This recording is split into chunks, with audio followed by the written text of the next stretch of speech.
Voilà, alors moi j'ai surtout le souvenir d'une crue, c'est celle de 1980. La crue, c'est un très très mauvais souvenir. Et chaque fois que je regarde la télévision et que je regarde les gens qui sont inondés, je les plains. On voulait faire les digues le long de... Je sais pas, vous connaissez, on allait mettre des pierres pour arrêter la Loire-Saute. Mais c'est que la Loire, elle nous a passé dessus. On était le bord d'une falaise, on regardait l'eau qui montait. Et ce qui était marquant, c'est qu'il y avait plein de petits insectes, de petites bêtes qui sortaient de la terre et qui montaient et qui nous montaient le long des jambes. Et moi, je me rappelle, ce jour-là, j'étais à la chasse avec mon frère, on était vers la mûre, on était dans les maïs, et on a entendu du bruit, on a vu passer une caravane, puis on voit passer une autre caravane. C'est la Loire qui était en train de déborder, c'est des caravanes qui passaient, donc, mais qui étaient sur l'eau. Les caravanes, on les voyait rouler dans l'eau. Elles sortaient du camping, je ne sais pas si c'était du Pierrot à Libert, ou ça venait plus haut, ou du camping de la Garenne. Et ça entraînait tout.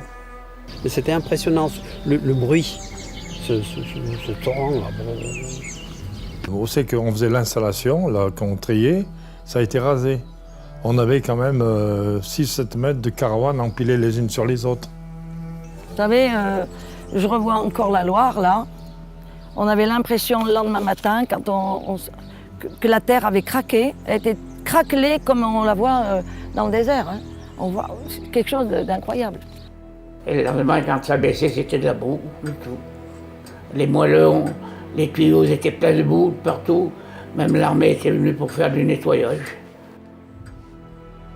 Bien sûr, on a trouvé des caravanes, des bonbonnes de gaz. Des machines à laver, c'était impressionnant, quoi. Il y a beaucoup de molles à la crue, beaucoup. Ah, c'était pas joli. Ça a été dur pour s'en remettre. Hein. Je vous dis franchement, c'était une catastrophe. Il y avait des jolis étangs, il n'y avait pas de boue, il n'y avait rien du tout, ils étaient nets. Tout, puis il a fallu qu'ils viennent la crue pour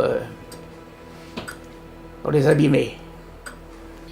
Ça a beau être loin, il y a des moments où je les plains parce qu'il faut l'avoir vécu.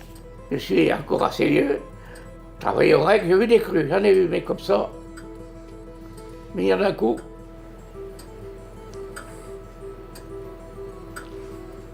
Parce que je crois que même toute personne qui vous raconte, tant qu'elle ne l'a pas vécu, elle ne peut pas le voir, elle ne peut pas le savoir. Le travail d'une vie qui vous tombe en une journée.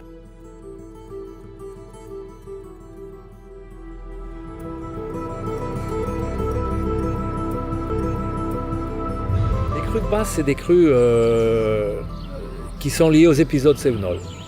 C'est toujours lié aux épisodes Cévenol, donc ça se passe au printemps, en automne.